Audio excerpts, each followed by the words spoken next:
dia berminat kita nak buat langkah Bangkok. Kita nak buat langkah Patpong. Langkah Patpong adalah langkah Bangkok lah. Kita nak buat itu, kita nak buat ini, kita nak deal dengan parti tu, kita nak deal dengan parti ini. Kita iklan sekejap. Saudara-saudari, kalau nak dapatkan madu bunga liar Iran dengan saffron 300 gram madu, setengah gram saffron anda boleh dapatkan sekarang. Sebab dekat dalam pasaran untuk madu yang kualiti tinggi dan saffron yang kualiti tinggi, ini adalah yang termurah anda boleh dapat. Beli direct dengan kita RM36 sahaja. Hubungi Izwan.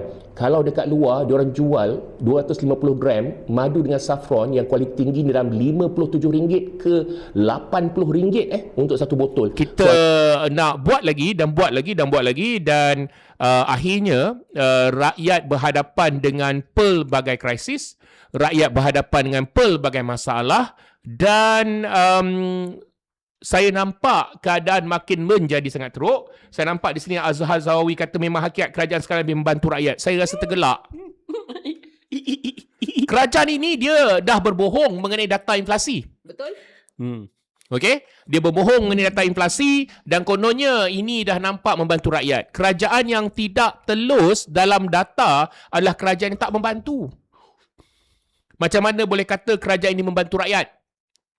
Kita nampak apa yang sedang berlaku. Kita nampak benda yang sedang berlaku. So jadi kita nampak bagaimana rakyat tak dapat nak kita ada macam-macam masalah. Ya.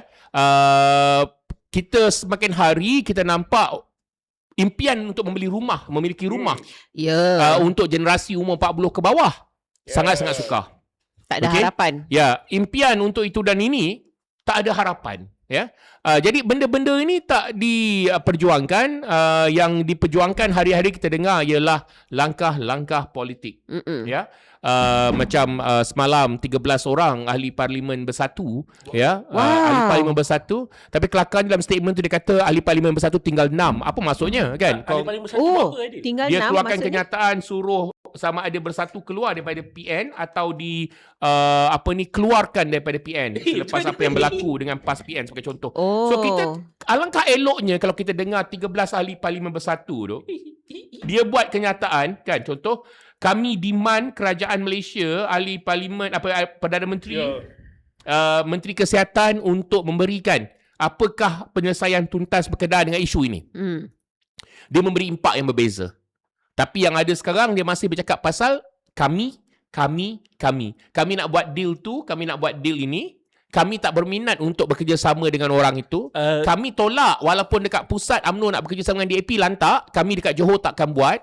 Kami dekat Negeri Sembilan begini. Kami dekat Melaka begitu. Kami dekat Terengganu walaupun dah putus hubungan PAS dengan Bersatu, Esko Bersatu masih berada dalam kerajaan.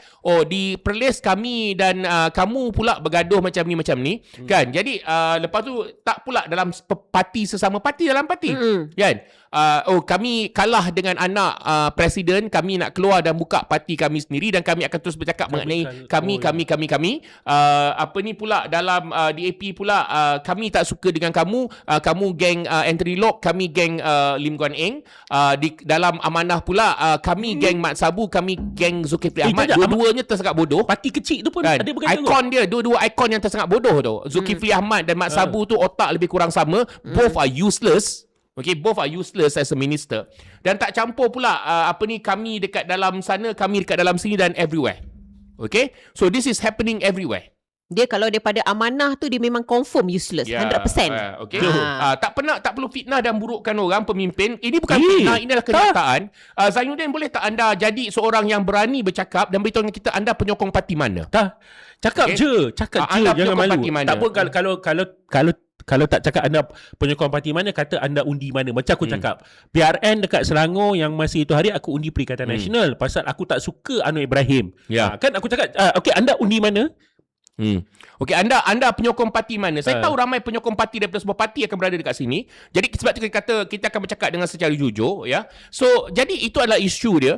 Olivia, kita dengar cerita contoh, okey guys, kita dah tahu yang ahli-ahli politik ni dia lebih berminat sebab dia kata dia more interested in politicking rather than understanding the concept rakyat is king. Okey, ini adalah satu benda yang kita nampak semakin hari semakin teruk ya, dan merupakan punca kenapa berlakunya perubahan landscape politik di banyak negara ya Anas. Ya, betul. Boleh Anas explain tak sebelum kita pergi antara krisis yang dijangkakan, kenapa kan semua politician sekarang ni dekat dunia-dunia lain dekat dunia lain pula, dekat negara-negara lain, mereka jadi fed up dengan dinosaur politik dan mereka telah memilih orang baru, parti baru yang tak wujud sebelum ini. Cuba Anas beritahu apa yang menyebabkan kan benda ni berlaku everywhere around the world. Okay, first kau kena tahu banyak masalah dekat dunia ni, terutama dalam dunia negara-negara yang mengamalkan sistem kapitalis ni, termasuk kita kita ni tak kisahlah kau kata apa pun, negara kita adalah negara liberal demokrasi kan.